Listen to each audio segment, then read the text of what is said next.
Good morning. Today we're going to read Luke chapter 14. Jesus at a Pharisee's house. One Sabbath, when Jesus went to eat in the house of a prominent Pharisee, he was being carefully watched. There in front of him was a man suffering from dropsy. Jesus asked the Pharisee and experts in the law, "Is it lawful to heal on the Sabbath or not?" But they remained silent. So taking hold of the man, he healed him and sent him away. Then he asked them, "If one of you has a son or an ox that falls into a well on the Sabbath day, will you not immediately pull him out?" And they had nothing to say. When he noticed how the guests picked the places of honor at the table, he told them this parable. "When someone invites you to a wedding feast, do not take the place of honor, for a person more distinguished than you may have been invited. If so, the host who invited both of you will come and say to you, 'Give this man your seat.' Then, humiliated, you will have to take the least important place. But when you are invited, take the lowest place, so that when your host comes, he will say to you, 'Friend, move up to a better place.' Then you will be honored in the presence of all your fellow guests. For everyone who exalts himself will be humbled, and he who humbles himself will be exalted." Then Jesus said to his host, "When you give a luncheon or dinner, do not invite your friends, your brothers, or your relatives, or your rich neighbors. If you do, they may invite you back, and so you will be repaid.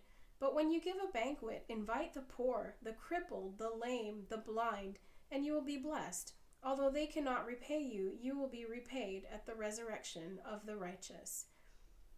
A parable of the great banquet. When one of those at the table with him heard this, he said to Jesus, "Blessed is the man who will eat at the feast in the kingdom of God." Jesus replied, "A certain man was preparing a great banquet and invited many guests. At the time of the banquet, he sent his servant to tell those who had been invited, 'Come, for everything now is ready.' But they all alike began to make excuses. The first said, 'I have just bought a field and I must go and see it. Please excuse me.'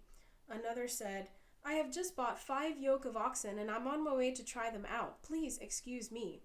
Still another said, 'I just got married, so I just can't come.' The servant came back and reported this to his master.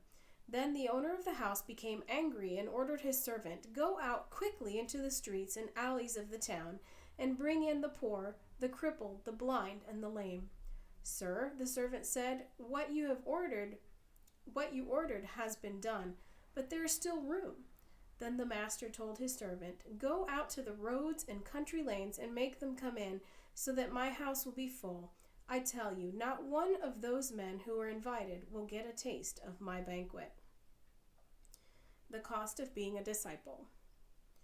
Large crowds were traveling with Jesus. Turning to them, he said, "If anyone comes to me and does not hate his father and mother, his wife and children, his brothers and sisters, yes, even his own life, he cannot be my disciple. And anyone who does not carry his cross and follow me cannot be my disciple. Suppose one of you wants to build a tower. Will he not first sit down and estimate the cost to see if he has enough money to complete it? For if he lays the foundation and is not able to finish it, everyone who sees it will ridicule him, saying, 'This fellow began to build and was not able to finish.' Or suppose a king is about to go to war against another king. Will he not first sit down and consider whether he is able with 10,000 men to oppose the one coming against him with 20,000? If he is not able, he will send a delegation while the other is still a long way off, and will ask for terms of peace. In the same way, any of you who does not give up everything he has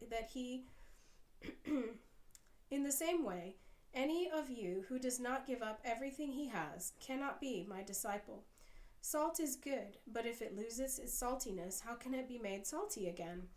It is fit neither for the soil nor for the manure pile. It is thrown out. He who has ears, let him hear."